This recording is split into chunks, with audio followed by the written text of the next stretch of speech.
Everyone, welcome back to our YouTube channel Jharkhand success path. आज की इस वीडियो में हम Jharkhand board class 12th physics most important question करने जा रहे हैं। ये 3 मार्क्स टाइप क्वेश्चन है। तो चलिए समय की बर्बादी ना करते हुए शुरू करते हैं। इससे पहले अगर आप हमारे चैनल पे नए हैं तो please like share and subscribe. अगर इसका नोट्स डाउनलोड करना चाहते हैं तो आप हमारे Telegram channel Jharkhand success path पे जुड़ सकते हैं। तो आज का पहला क्वेश्चन शुरू करते हैं। What is equivalent lens? Equivalence lens क्या होता है?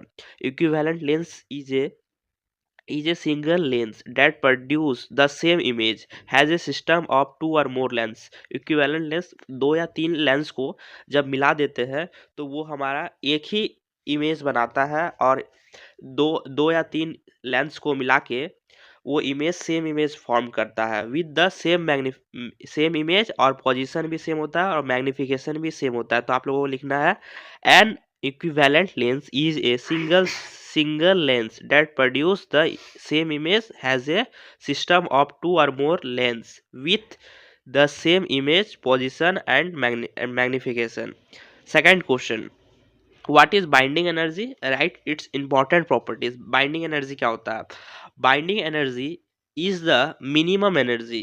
एक मिनिमम एनर्जी होता है जो कोई भी सेपरेट करने के लिए nucleus into its constituents proton and neutrons, और the energy released when this nucleons combine to form a nucleus. और इसका इंपॉर्टेंट प्रॉपर्टीज है binding energy is a positive quantity because energy must be supplied to overcome the strong nuclear force that hold the nucleons together। ठीक। और binding energy is directly related to mass deficient through the equation E is equal to mc square। The mass that is missing from the nucleus is converted into the binding energy that stabilize the nucleus।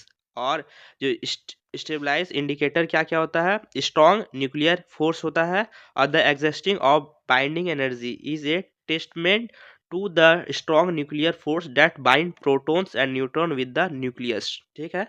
इसका third question करते हैं। Third question क्या है?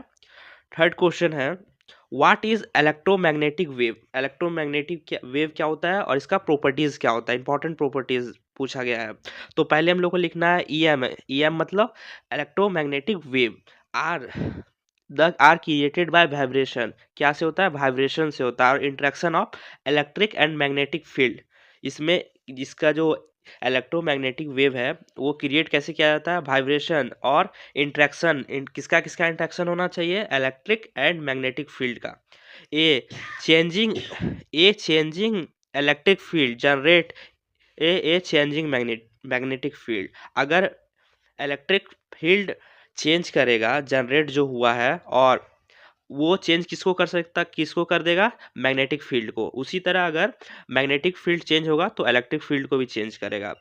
Allowing the wave to the propagate and carry energy. इसमें क्या होता है? Propagate करता है और एनर्जी को भी एक साथ लेके चलता है। द स्पेक्ट्रम इंक्लूडिंग जैसे हो गया radio wave, microwave, visible rays, X rays and more. Properties क्या क्या लिख सकते हैं? इसका पहला ट्रांसवर्स नेचर का होता है। क्या होता है? ट्रांसवर्स नेचर का। ई एम मतलब electromagnetic wave. Are transfer waves means the oscillation of the electric and magnetic field are perpendicular to the direction in which the wave is travelling. मतलब जो ऑक्सीलेशन करता है ना, वो किसके किसके बीच में होता है? इलेक्ट्रिक एंड मैग्नेटिक फील्ड, और ये दोनों हमेशा परपेंडिकुलर होते हैं, 90 डिग्री के डायरेक्शन में होता है हमेशा। दूसरा है propagation in a vacuum. EM waves do not need a medium. इन लोग को मीडियम नहीं चाहिए ट्रैवल करने के लिए। ये प्रोपोगेट थ्रू वैक्यूम के थ्रू प्रोपोगेट करते हैं। सच हैज़ आउटर स्पेस। ठीक है। उसके बाद वेव लाइक बिहेवियर होता है इनका। वेव लाइक बिहेवियर होता है, उसमें आ जाएगा आप लोगों का reflection, refraction, interference, diffraction. Reflection में आपको पता है कि बाउंसिंग ऑफ सरफेस होता है, और रिफ्रैक्शन में बेंडिंग ऑफ लाइट होता है, और इंटरफेरेंस में वेव कमिंग और कैंसिलिंग ईच आउट होता है। डिफ्रैक्शन में spreading out has the they pass through a narrow opening. ठीक है। ये आप लोगों को पूरा आंसर लिखना है, ये 3 मार्क्स का। नेक्स्ट क्वेश्चन, ये इंपॉर्टेंट क्वेश्चन है आप लोगों के लिए। Right and explain Einstein equation of photo electric effect. Einstein का जो इक्वेशन है वो हम लोग को पहले लिखना है और इसके बारे में एक्सप्लेन करना है थोड़ा। पहला हम लोग आंसर लिखेंगे, Einstein equation for the photo electric effect is equal to H V is equal to work function into maximum kinetic energy.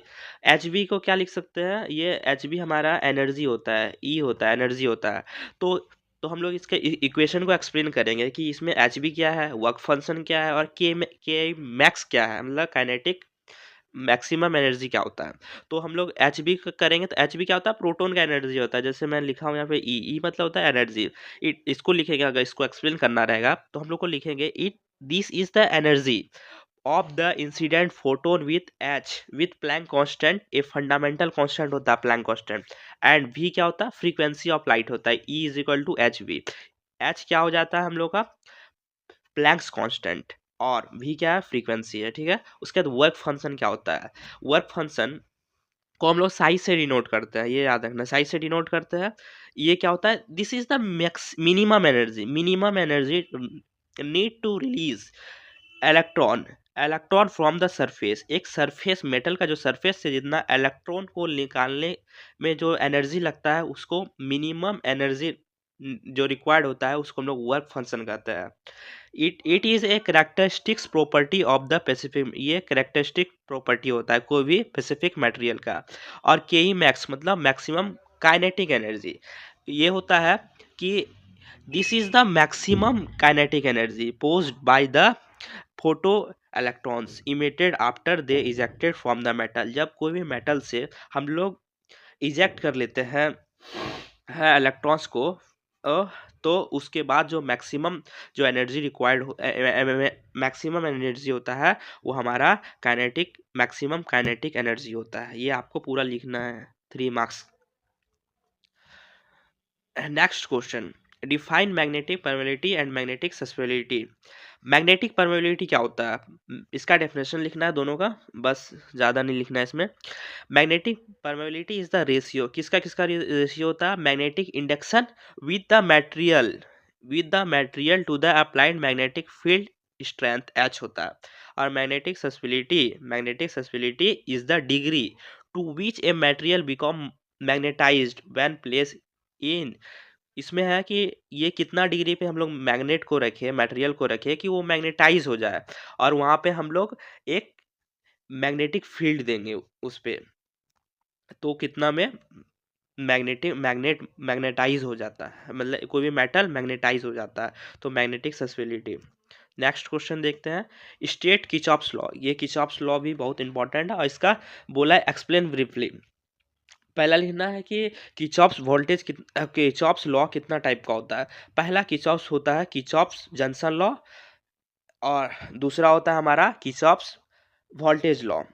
एक करंट केसीएल और केवीएल, केसीएल में करंट आता है, इसमें वोल्टेज आएगा। तो इसका स्टेटमेंट क्या लिखना है केसीएल का, the algebraic sum of current entering any conjunction in a circuit is equal to the algebraic sum of the current। जैसे यहाँ से 3 एम्पियर का करंट आया, यहाँ से 2 एम्पियर का करंट आया, यहाँ जॉइंट है, इसके आगे करेंगे तो क्या हो जाएगा, 5 एम्पियर का करंट आएगा, हमेशा याद रखना। तो 3 + 2 = 5, तो 3 + 2 = 5, ये 5 दोनों के सम के इक्वल होता है।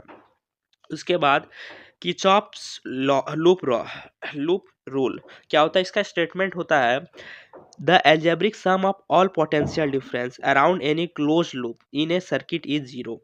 कोई भी सर्किट में जो पोटेंशियल डिफरेंस हर एक पॉइंट का, उसका जो सम है वो जीरो होता है। और इसमें आप लोगों को याद रखना है कि इसमें ये क्लोज लूप बनाना चाहिए। ये इसका इस रूल का कहना है कि जो एल्जेब्रिक सम है पोटेंशियल का, एक कोई भी क्लोज लूप में जीरो होगा पोटेंशियल डिफरेंस, और इसमें हमेशा क्लोज लूप होना चाहिए। तो ये आप लोगों का किर्चॉफ्स रूल, इसको ये पूरा लिखना है आप लोगों को। Next question, relation stabilize the relationship between magnetic permeability and magnetic susceptibility. पहला हम लोग को लिखना है the fundamental relationship is defined by the equation. एक इक्वेशन है mu is equal to mu naught 1 + chi. Mu naught क्या है, absolute magnetic susceptibility of the material, और म्यू नॉट क्या है, परमिटिविटी ऑफ फ्री स्पेस। और इसको हम लोग बोलते हैं chi. Chi is the magnetic susceptibility of the material. तो alternative in the term of relative permittivity, mu relative is equal to mu by mu naught. The relationship expressed by mu R, mu मतलब relative is equal to 1 plus chi. This means the relative permeability and magnetic susceptibility are directly related and can be interchangeably once they will higher susceptibility, indicating a greater ability of the material to become magnetized. Hope मेरा ये video आप लोगों के लिए helpful होगा। तो please like share and subscribe, ताकि ज़्यादा से ज़्यादा बच्चों तक पहुंच सके। और अगर आप इसका नोट्स डाउनलोड करना चाहते हैं या पीडीएफ डाउनलोड करना चाहते हैं तो आप हमारे Telegram channel Jharkhand success path पे जुड़ सकते हैं। धन्यवाद।